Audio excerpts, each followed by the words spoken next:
I'm Anil Kumar, and here is a very interesting question. We need to identify the conic section. We are given the equation 4x squared plus y squared minus 24x plus 6y plus 9 equals to 0. To solve such questions, you should understand completing the squares method, as that is a key in solving such questions, right? So you need to go through completing squares method.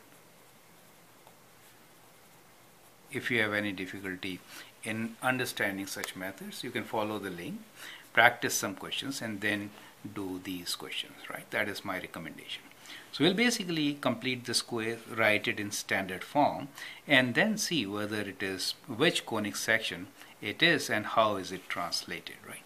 So the equation given to us is 4x squared plus y squared minus 24x plus 6y plus 9. Let's bring the x terms together. We have 4x squared minus 24x and the y terms together, which is plus y squared plus 6y, and it's good to take the constant on the other side, so we'll take minus 9 on the other side.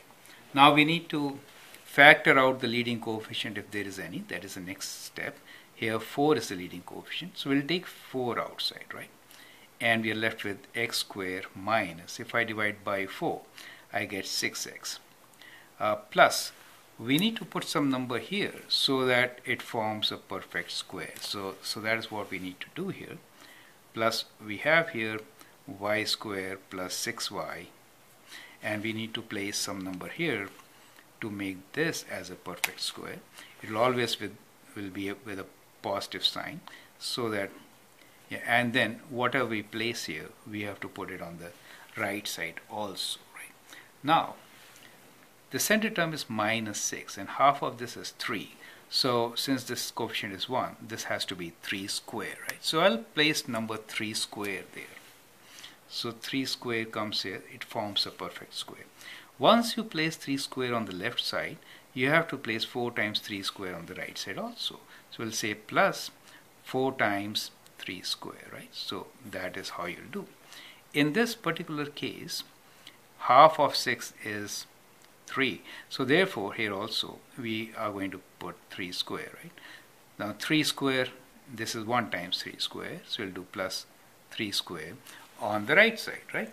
So that is how we should actually complete the square. So we could now write this as 4 times, it is x, since this is negative 3 whole square, plus here we have y, this is positive 3 whole square, equals to, let's do this math, right?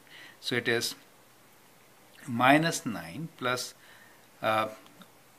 9 times 4, which is 36, 9 times 4, and 3 square is plus 9, correct?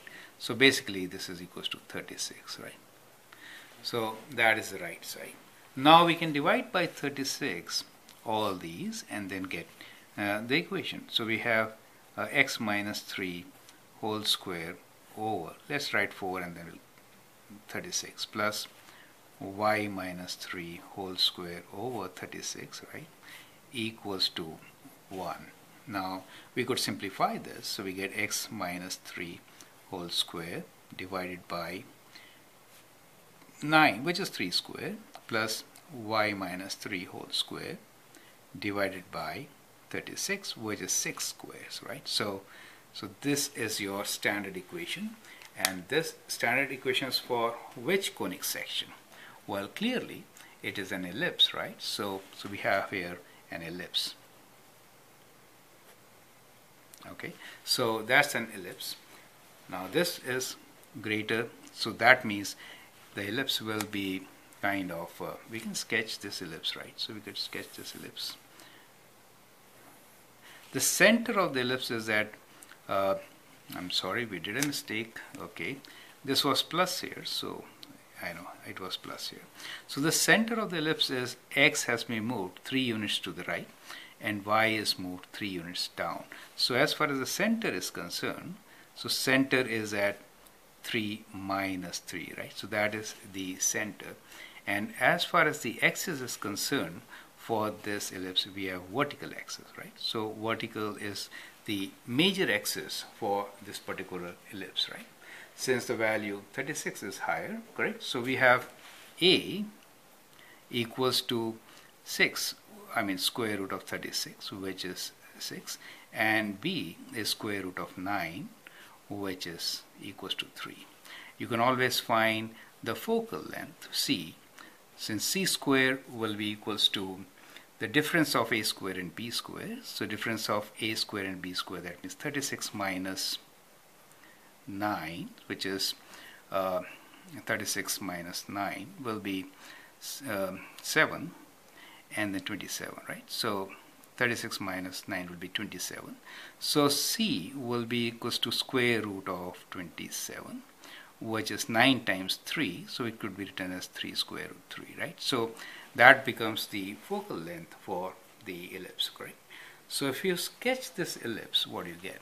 So the center of the ellipse is 3 units, x value is 3 units to the right, so we'll say 1, 2, 3, and y value is 3 units down, 1, 2, 3. So it's somewhere here where the center of the ellipse is, and the axis y value is 6, right? So it goes 3 units up here, so that is your 1, 2, and 3, right? So that is 6 here, 3, this is minus 3, so minus 6 will be minus 9, so you can come here, and then what we have is the b is 3, so that means it will be tangential at this point, correct? So you could actually kind of draw the ellipse now, kind of, right? So we can have the ellipse which is kind of like this. Okay, so that's not so nice, but anyway, somehow like this you could draw this ellipse where the major axis is kind of like this,